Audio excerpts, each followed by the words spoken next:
Hey guys, this is B and welcome to beebreadgames. Since our last video was just a quick game, we are already on to the next, which is so weird after spending like an entire month literally on one game, but yeah, that's what's happening. We're on to something else. And since the quote-unquote fall season is like almost over, I figured I should just do another quick game, and this one is called Autumn's Journey. If you heard that, that was my water, sorry. But this one's Autumn's Journey, and it is it looks like it's gonna be really cute.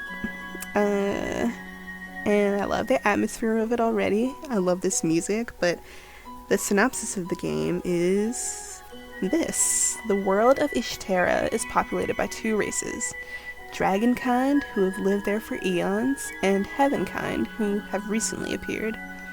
Auralee, an inspiring knight from the farming town of Berry, stumbles upon something unexpected during one of her patrols.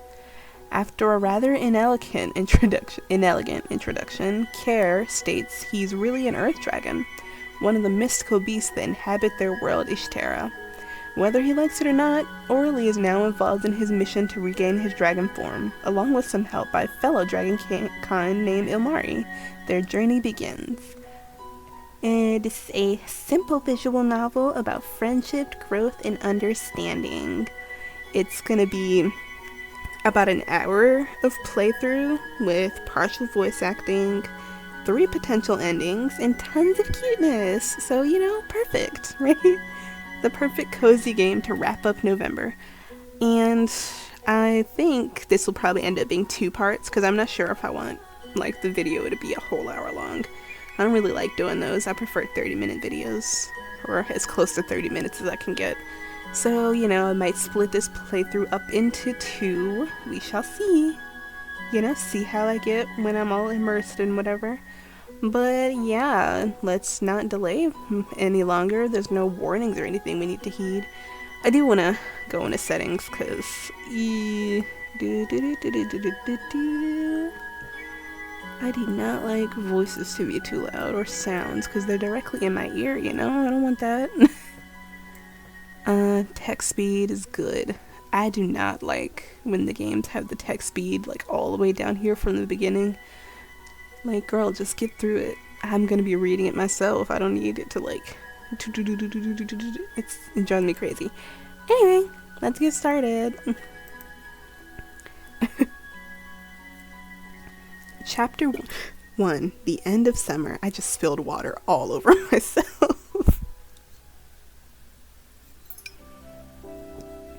Sunlight filtered through the airy birch forest as the lush ferns grazed my boots. I momentarily shielded my eyes before I turned north, treading carefully. The muggy atmosphere had hung over the past few months was now being replaced by subtle crispness of fall. Though the trees were still vibrantly green, apple-picking season was fast approaching for the town of Berry. I cheerfully stretched one arm toward the sky, inhaling deeply. And thus, my weekly scouting for monsters, bandits, or anything out of the ordinary that may harm local citizens is over! Right! And that concludes my mission. I laughed, wondering why I announced my agenda to no one. Yeah, girl, why'd you do that? Hold on. The voices don't seem very abrasive, so I'll let them come up a little more. I laughed, wondering why I announced my agenda to no one. You know what? It just be like that sometimes, especially if you're used to being by yourself. You just start talking. I guess I always just wanted to say that out loud. Walking around alone does prompt you into monologuing just so you can hear a voice. See? That's what I said. I just wish I wasn't as restricted to freelance work in Berry, though. How long's my training gonna last? I'm more than ready for knighthood. I can do this. Period. I know you can. I adjusted my sword belt, making sure the hilt could be pulled out at a moment's notice. Humming, I decided to meander back to the village by following the thin river down the gentle slope. I love the terrain here. There was always an inclination, and higher up I could get a breathtaking panorama of Barry and its endless orchids. Orchards? Orchards. Especially in autumn when the leaves were so vibrantly red that the entire forest seemed to ignite, and the smell of frost and fallen foliage lingered welcomingly. It was then I spotted something entirely out of the ordinary near the riverbank, leaning against the tree. What could it be? Birch trees were not exactly comfortable resting spots, and I did not recognize the stranger's attire. Hello? Are you a traveler? His face came into view and I realized he was sleeping, but that's not what caught me off guard. He had beautiful protrusions resembling shell shards jutting out of his long hair right where someone's ears would be. Or was it a decoration covering his ears? I suddenly wanted to touch them, but I resisted. If he woke up in an untimely manner, it would be awkward to explain. Not only that, but why would you just touch some random person's, maybe ears? Hello? Arlie, girl. At first I was about to leave, but then I noticed something else rather odd. I saw no bags, no possessions, or anything else on him. This place was too far away from civilization for a simple afternoon stroll. Was he mugged? And if he had been in Barry previously, I would have known. It's that small of a town. Curiosity won me over. Don't touch him. Oh. Hello? I grabbed his oh, you did touch him. Okay. I grabbed his shoulder and gave it a gentle shake, finding his lack of response unnerving. I hovered a hand in front of his nose. Sure enough, he was breathing, and I did not see any injuries that suggested he was knocked unconscious.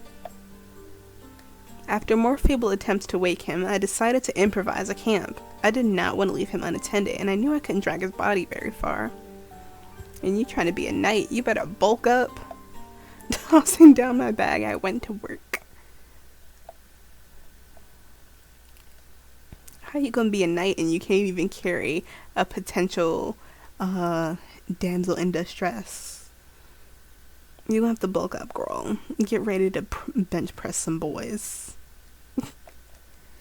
The fire crackled merrily as I opened my cloth, which contained a lump of rye bread and hard cheese. Classic. These were emergency rations, lest I was unable to return to Barry. Mother and father were probably worried. Just as I was about to bite into the cheese, I saw movement and glanced up, eyeing the stranger. Setting my food down, I cautiously shuffled over. I had previously placed his body in a soup. Ooh. You know when you encounter words that you've never had to say out loud? Hold on, I'm about to find out how to... Hello, yes, I'm back. It's pronounced exactly how I was about to pronounce it, so we're okay. I had previously placed his body in a supine position and used my bag as a substitute pillow. Though it was probably more lumpy than anything else, it was better than nothing. I mean, I guess. Are you awake now? You've been out all afternoon. I was getting worried. Whoa. Ooh. I did not expect that voice to come out of him. Ooh. In a split second, he shot up and then clumsily fell back. I caught his arm to steady him. Well, take it easy. You just got up. He flinched from my contact, and I hastily let go, retreating slightly. I didn't get any sense of hostility, but he certainly seemed bewildered. Who are you? These voices are actually really low, and I hate that I can't tell if you guys can hear them. I did not mean to touch the mic just then, my bad. They're very low. And it's like I have to get used to things being surprisingly low because in Hearts and Hexes, things were very loud. So it's a bit of an adjustment. We gotta do this game by game, I guess. Who are you? Who are you? I don't feel like figuring out tone. Who are you? There was an uneasy edge in his voice, not quite one of panic, but more of anger. It was... dang it. It was then I noticed that his eyes were a brilliant amethyst hue, contrasting with his earthy hair tones. Okay, work. Arlie, I found you in the woods outside of Barry. The surprise did not leave his eyes. He stared at his hands and then covered his face. Lastly, he ran his fingers through his brown hair. I cannot read. His horrified reaction was so unsettlingly, what? I can't read. Oh my god, Jarrett 19. It was so unsettling that I dumbly sat there for several seconds before mustering the courage to address him again. Are you alright? Obviously not, but I wanted a better grasp of the situation. He attempted to sit up again, but this time I was prepared. Again, he was repelled by my touch, and I gave up trying to help him that way. He still appeared unstable, but he stopped moving at least. He actually did it. The hell? The hell? He clutches his temples, his fingers grazing over the odd shards in place of his ears. He wobbled as he tried to stand, and I immediately rushed to his side. Stop it! You obviously can't move in your condition, so you might as well sit down and clear your head. What's going on? Who are you? What are you doing here? I'm sure he's asking the same thing, girl. He looked at me as if he was registering me for the first time since asking who I was. Everything about him screamed overwhelmed, and he simply grit his teeth in frustration. Ask if he's hungry, man.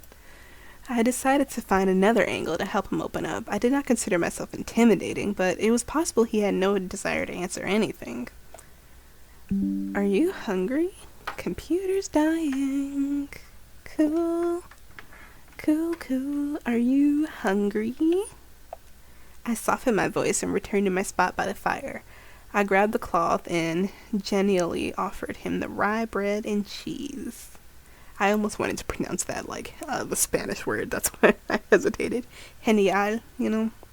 Anyway, he only arched a brow in disgust. What is that? Oh my god, it's bread and cheese. Like, don't act like bread and cheese aren't the cornerstone of eating. It's food. You chew it. I ripped off a piece of the dark bread and demonstrated, humming delightedly to show that it was edible. He scoffed and averted his eyes. I don't care. I don't want it. It looks revolting. Period. Sorry my peasant food does not please my lord's tastes. His attitude was rubbing off on me. Calm down. If anything, he's hiding that he's scared. He did just wake up in a foreign place. Are you nobility? He fell silent, and only the occasional crackle of the fire and the hooting of owls interrupted the stillness. I leaned back and ruminated over my meal, careful to leave some food untouched in case he changed his mind. There was that apple tart, too. Gonna give him the apple tart. Does bro have a sweet tooth? I'll save it for later. I wrap up the cloth and only vaguely aware that the stranger was examining my every movement. It nettled me slightly, but I didn't comment. I did not want to do anything that would raise his guard even more. It was now dark, and I occasionally fed the fire, getting the feeling I was going to spend the night here. Tragic. After what seemed like an eternity, he finally spoke up. Who are you again? I'm Aurelie. I'm from the town of Barry, and you? Kerr. He reluctantly uttered the name, gazing into the fire. He seemed much calmer now. And how did you get here? His lip curled, smirking knowingly. Just answer the question. You probably wouldn't believe it if I told you. Bro, just answer the question. It's... okay. You have unusual eyes and a strange fashion accessory over your ears. I think I can find your story credible. He flexed his hands, scrutinizing his fingers. I didn't come here willingly. Out of all the places, I don't see why he decided to drop me in this low-born and simplistic... Kerr? He glared at me as if offended that I addressed him directly. So, where are you from? I'm not particularly tied to any region. If it's not obvious already, I'm not one of you. I'm one of the dragons, an earth dragon. He's so proud of it. Look at him. Look at his little smile about it. I'm an earth dragon. He stated it full of pride with no ounce of humility. Dubiously, I inspected him from head to toe, taking note of the stone-like juts for ears and his remarkable eyes. He balked under my stare, but quickly regained his dignity. So why would our Earth Dragon be here? It's not because I want it to. He blurted out angrily and then touched his unique ears for comfort. Ah. I sighed, then tilted my head as I absorbed his explanation. Alright, I'll admit I'm not exactly accepting this as feasible, but I'm not dismissing it either. I mean, you can't transform back? If I could, do you think I'll remain in this pathetic body? It's so weak. I instinctively patted my sword hilt to counter that remark, but stopped when I saw him attempt to stand again. Whoa! It was like watching a toddler. The voice acting is... oh no, it'd be coming out of nowhere. It was like a toddler taking their first steps, but instead of coaxing, I was fervently discouraging his efforts. We've already established that you're unfamiliar with your form. Besides, it's too dark to walk around aimlessly. I'll find a walking stick for you and we can return to Barry if you'd like. It'd feel wrong if I abandoned you in this state. Yeah, honestly, you seem weak. I don't need your help. Are you saying I can't handle myself? That's exactly what I'm saying, my brother in Christ. I'm pointing it out. Realizing we were both escalating our voices, I looked away in a huff, not wanting to have our encounter turn sour so rapidly. An altar. I need to find an altar. You Heavenkind worship us, right? Yeah. Well, yeah. I mean, the Dragonkind were here first, so it's only natural we pay our respects. I admit, I thought dragons were more divine and irreproachable. Kerr was definitely giving me a different impression. He's serving something entirely different. He's serving weak. He's serving pathetic. He's serving I need to help and take care of him. I barely knew anything about Dragonkind though. They focused on their own affairs. You will take me there. It was a plain statement, not a suggestion or a plea. Why an altar? They're all Heavenkind made. How would it help you? I parried my question exasperatedly. It doesn't matter. Do you know where one is or not? Yeah. Like, be useful or be quiet. Yes, there is not one far from here. There's a cave that leads to it. Good, we should go there this instant. He obstinately tried to stand up again, but I lunged forward and firmly sat him back down. He glared at me in disbelief, but my will was as stubborn as his. Morning. We'll do this in the morning. Get some sleep and I'll find an ideal walking stick. He was asleep for like ever already. I can't imagine him being sleepy. I don't think you'll master bipedalism without some assistance, especially not in a day.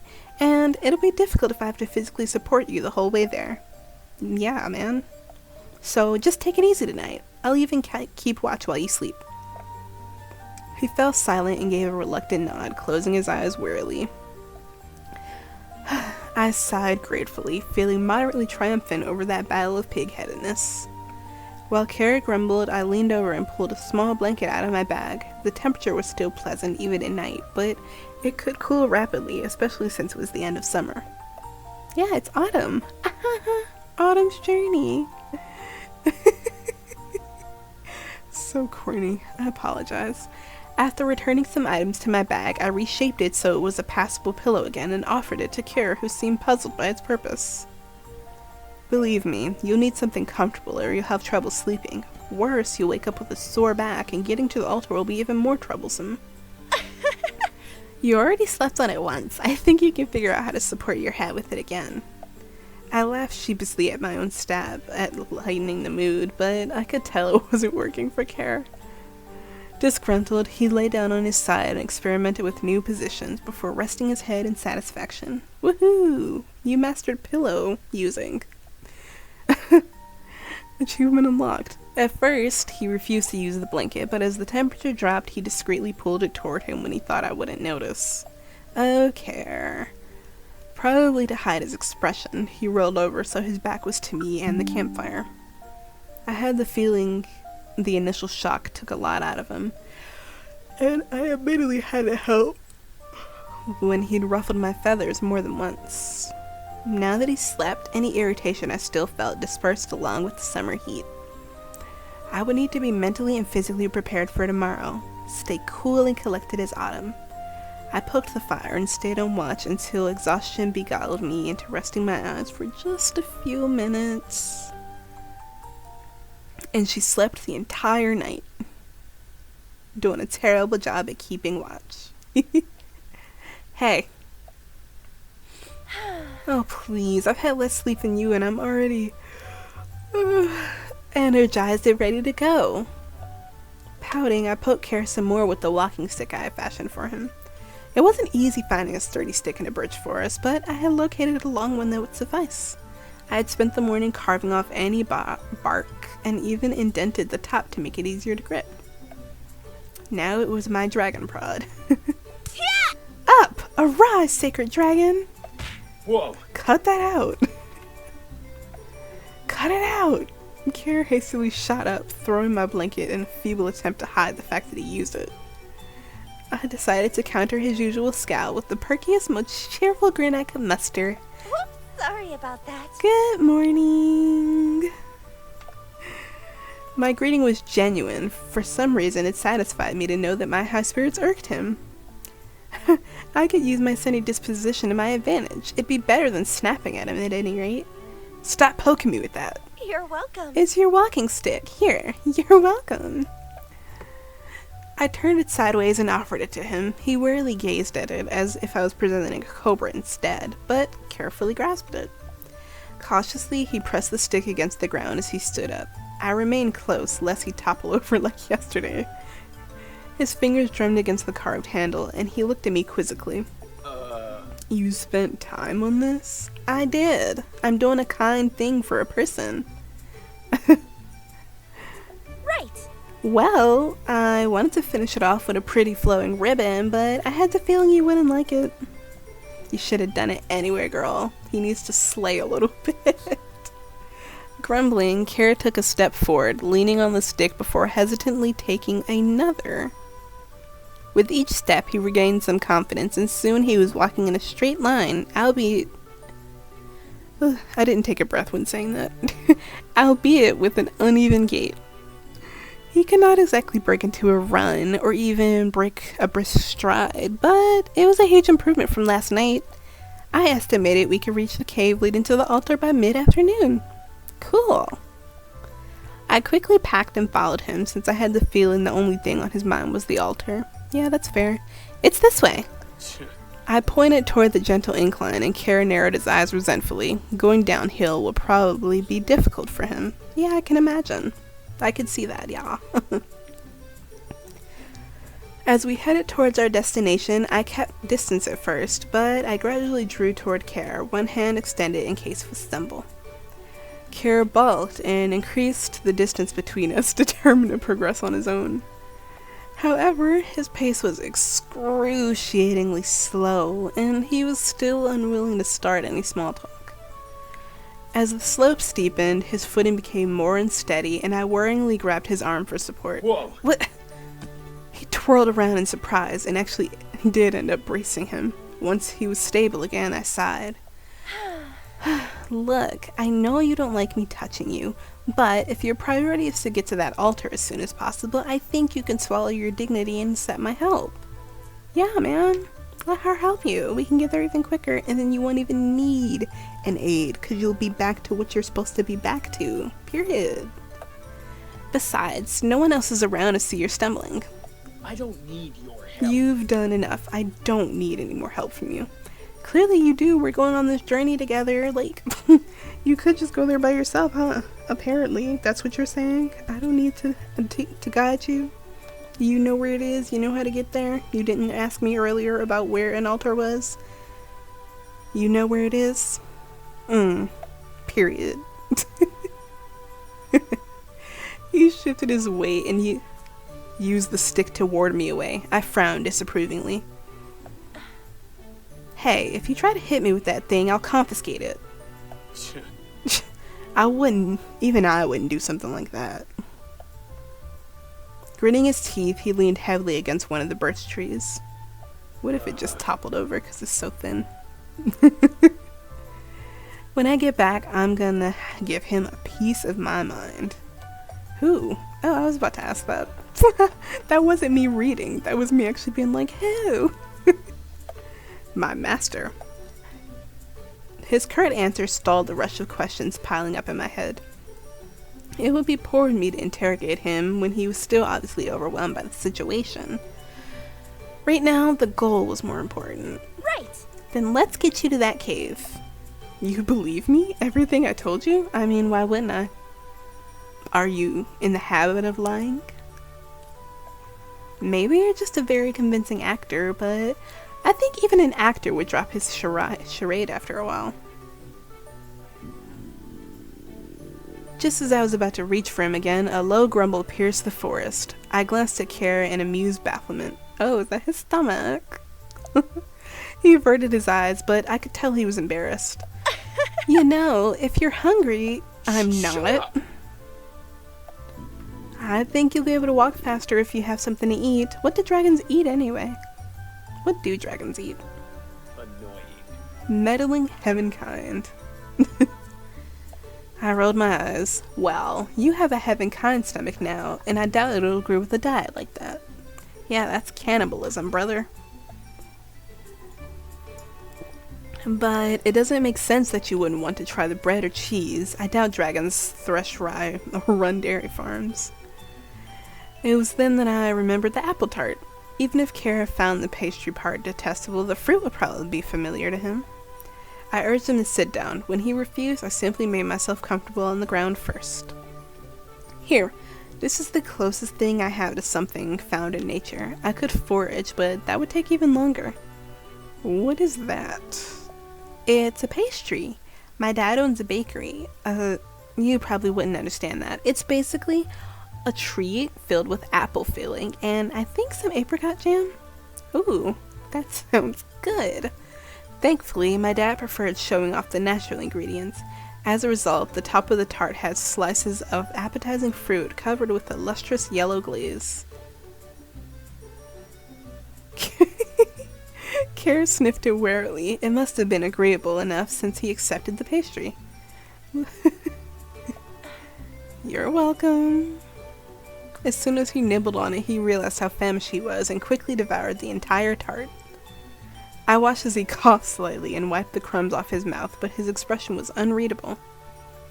So, how was it? Anything tastes fine when you're starving. Yeah, I guess. Or you just inhaled it so fast you didn't actually taste it. Well, it should tide you over until we reach the altar. Kerr grabbed his stick and we resumed our trip. The extra sugar boost seemed to lift both the pace and his mood, although he stayed taciturn.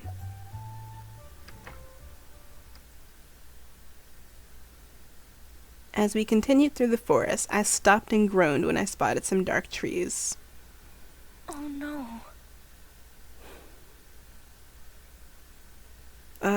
Those are the Ifelbin trees. I completely forgot. We should probably go around them. Ifelbin? Stop making me pronounce this word. Stop it. Right now. Stop making me pronounce crazy things that I don't know how to say. He peered at the thick gnarled trunks. What? Scared of the bark? It'll be quicker if we continue in a straight line. No, it's not about the trees. It's what lies in them. They make perfect nests for avatarals. The hell? The hell are those? Those giant bird things? I thought you would know them. I would if I understood your names. Why are you giving new names to everything anyway? We dragons were here first and we've already established. I raised my hand to silence him, not wanting to make any unnecessary noise. He scowled, but a shrill cry startled both of us. Then what do you call that? Whoa! Usually food. Well, that'll be us now. Perched on one of the lower branches was a reptilian bird with scales running down its front. The rest of its body was covered in earth-toned feathers. Though probably no taller than 4 feet, its extremely wide wingspan had sharp talons made a fearsome animal to encounter in the wild. Jared 19, for real. Avitarals raised young way into the fall, so the mothers would be extra territorial this time of year. The bird ruffled its plume, making itself seem larger than it was, and prepared to launch itself at us. I immediately stepped in front of Kerr, grabbing my sword as I took a defensive stance. With Kerr's condition, an instant retreat wouldn't work. I'd have to guard him. Whoa. What are you... You're not planning to fight it, are you? Yeah. We don't have... Do we have a Look out! I shoved Kerr off balance. Thanks to my quick reflexes, we narrowly avoided a slash from the Avataral's talons. The wind whipped at my hair as debris flew up around us. I scrambled to my feet and sprinted forward, hoping to keep the Avataral's attention away from Kerr. As it dove towards me, I slashed upwards. It veered away, dodging my counterattack. Kerr, I'll keep it busy while you get away. Bring it. Are you stupid? I'm not leaving you behind. Oh, you like me now. We're friends now. I see. I love it. We'll discuss that later. We'll unpack it later. Kerr? I need you to take me to that altar. Oh. Yeah, right. I'm still gonna unpack it later. Maybe if you shouted the directions at me, I could get there alone. I'm kind of busy here. I can't get my bearings in the middle of a battle. My aggravation was the incentive I needed to keep the Avitaral at bay. However, my training had never covered aerial attacks, and the bird's scaly front was like armor. The hell? Are you holding back? Well, it's just protecting its young. It's trying to kill you. You think I haven't noticed? Oh, for the wings, clip them. It won't hurt it, but it'll stop it from flying. Just clip the tips. I widened my stance as I prepared for another attack. At the last second, I leapt to the side, slicing at an angle. My sword beautifully sheared the Avitaral's thick primary feathers. The monster swerved to the ground, its shoulder and head bearing the brunt of the crash. Ooh, that seems mean. Like, I know it's after us, and it's swooping at us with its giant talons, and it's scary, but that just felt mean. I let out a cry, and I felt a split second of guilt. Yeah, that vanished with a yelp as the bird tried to tear me down with its talons. Luckily, the Avitaral was designed for swooping down at prey rather than running on the ground, so it could only hobble awkwardly. As it screeched and futilely spread its wings, I retreated, grateful that it was even slower than Kerr. I wove through the trees until it finally gave up chasing me. Sighing in relief, I looped back and returned to Kerr, who was also at a safe distance. Looks like it gave up, but what about its young? It'll be fine. The feathers will grow back, and it can still hop back to its nest. The babies won't need to eat as constantly at this stage anyway. Thanks. You sure know a lot about them. Thanks for the suggestion. He snorted indignantly. I already told you, they're food. Of course I know about them. Soon, the forest was quiet once again, the only sounds of our footsteps and the tap of Kerr's walking stick breaking the silence. Surprisingly, he didn't protest when I suggested a safer route, nor when I walked near shoulder to shoulder with him. I had the feeling that starting a conversation would push my luck, so I kept my mouth shut, and instead hoped for no more setbacks.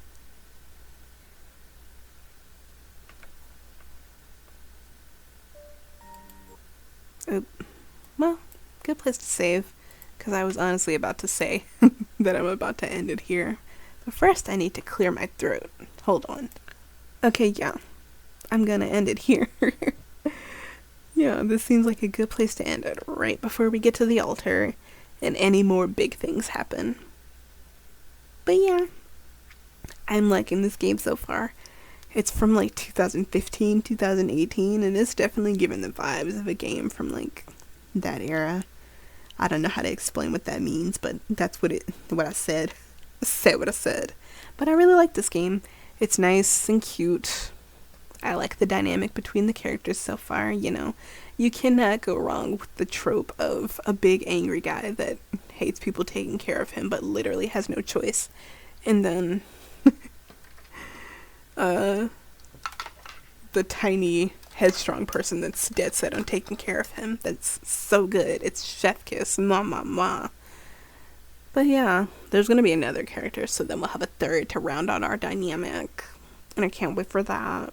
But yeah, that's Autumn's journey so far. And maybe we'll be finished in next episode. Maybe it'll end up being 3 episodes. I really don't know. I don't know how long it takes me to play games, even if it says, oh, this will be about an hour. Who knows? It could be 1:30 for me. Could be 2 hours. I don't know, because you know I like stop in the middle to freaking talk all the time. But yeah, Autumn's Journey, having so much fun. I hope you guys are too, you know. It's a nice simple game to end the season, and I think that's something that's really necessary, and I hope you will come along with me for the rest of Autumn's Journey. Thank you so much for watching. Don't forget to subscribe, share, blah blah blah blah blah, comment if you want. I would love it. Please comment.